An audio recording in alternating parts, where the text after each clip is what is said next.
From the dawn of civilization, animals have participated in man's epic combats. Marine mammals arrived on the scene during the Second World War.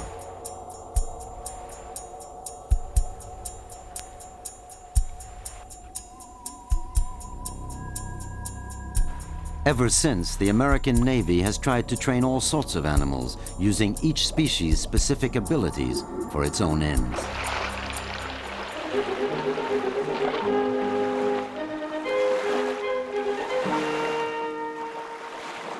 For the first time in U.S. naval history, a mammal other than man had been used to locate and attach recovery hardware on an operation, thanks to a California sea lion called Turk and others like it.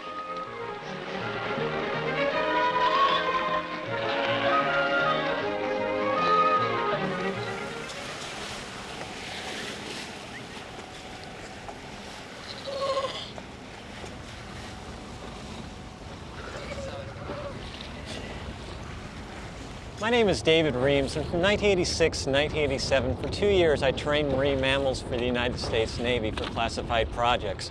During that time, I worked with California sea lions, such as the ones we have here off the California coast, living in the wild. The United States Navy has been training marine mammals since the early 60s. They prefer to use California sea lions because they found that they're able to get around on the land quite easily. You can keep them out of the water during transport, you can move them around as much as you want, and they're a little bit cheaper and less costly to maintain than dolphins.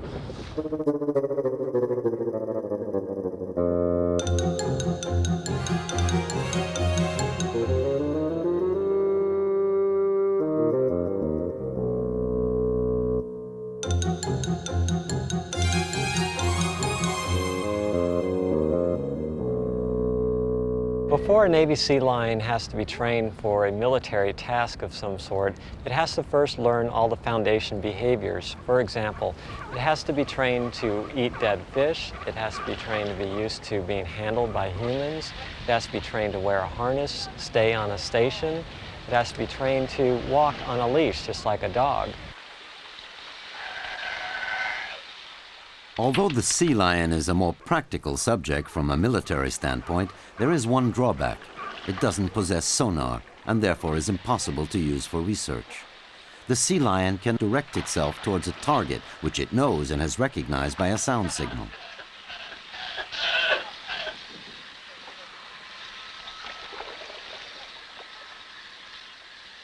Research on pinnipeds, however, has created a miraculous piece of equipment. Once a sea lion's been trained to do all the basic foundation behaviors, it's trained to wear a mouthpiece in its mouth. On the end of that mouthpiece could be just about anything if you use your imagination. It's very similar to like a Swiss Army knife. It could be something as practical as, say, a screwdriver, or something as deadly as a knife. Good boy, come on in. Get in the bow. Good boy, wait. You want a fish, huh? That's a, oh, good boy. All right, Joe, let's go find him. Here, buddy. Squeeze. Right here. How about a salute, huh? Oh, yeah. Oh, yeah. Sea lion recruits are equipped with a simple bite plate installed between their teeth, which becomes their basic tool.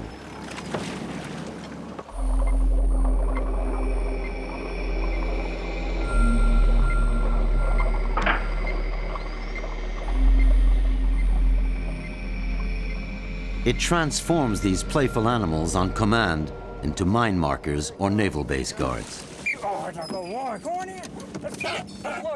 There are limits, however. The sea lion can only carry out one sort of task throughout his career. He's therefore a highly specialized agent.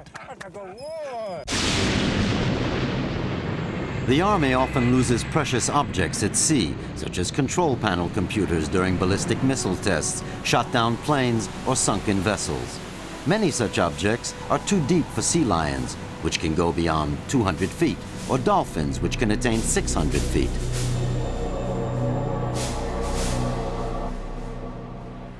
New recruits are necessary. The early 1970s. In strict secrecy, a true champion of the deep is preparing to dive.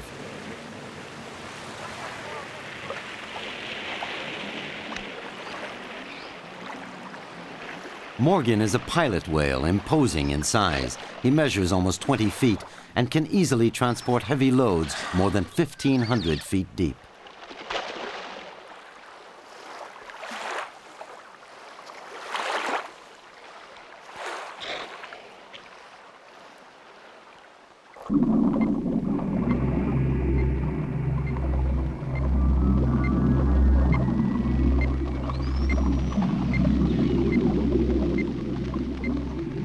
From the Navy's standpoint, Morgan has another advantage.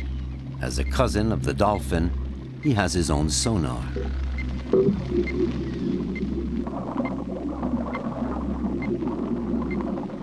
He can therefore work alone in a dark and deep universe.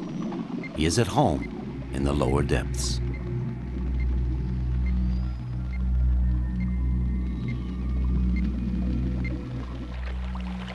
With such allies, the variety of tasks these sea soldiers can accomplish is enormous.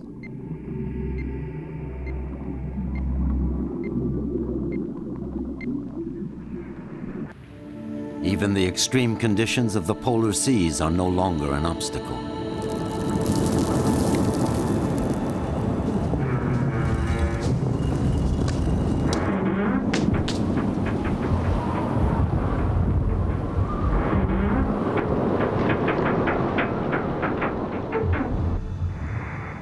Within the confines of the ice floe, the Navy continues to recruit. They are looking for beluga whales, a close relative of the dolphin, but one accustomed to Arctic water.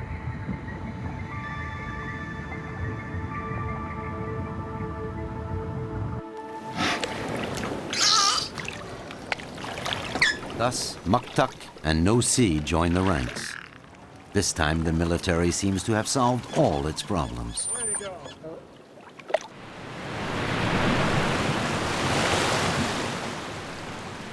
20 years after Morgan, the base in Hawaii is still very high-tech. 40,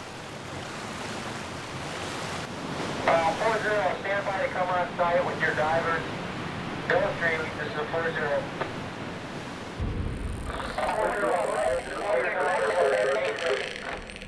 Today, Buster is going to learn how to become a cameraman.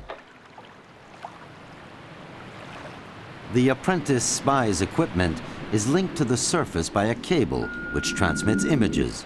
In return, the animal is piloted by a trainer. Orders are transmitted thanks to loudspeakers. A sound on the right, the dolphin turns his head and the camera pans the right side.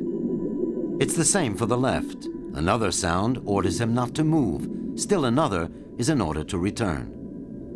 A sophisticated technique for one of the most confidential aspects of the program: espionage.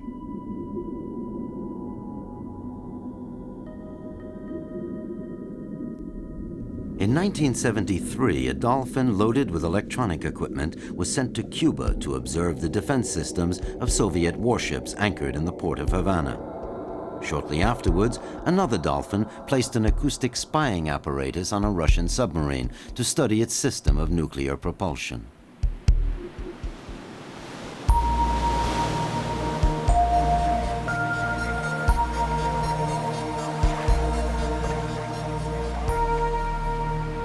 At this point, the use of sea soldiers is on the road to even greater success. However, in one case in 1974, 60 Minutes covered the question of what was the Navy doing with dolphins. On that program, it was discussed by several of the trainers who had been in a situation in Hawaii where a pilot whale had run off from a training session, simply carrying a harness that had a radio pack and antenna strapped to the animal.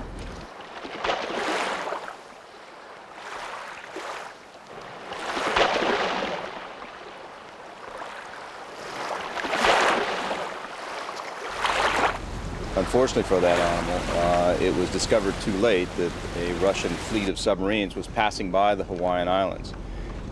The gentleman on 60 Minutes described the fear that reigned through the division that this animal might just trigger World War III by showing up amongst many of the nuclear subs, the subs that the Soviets had at the time.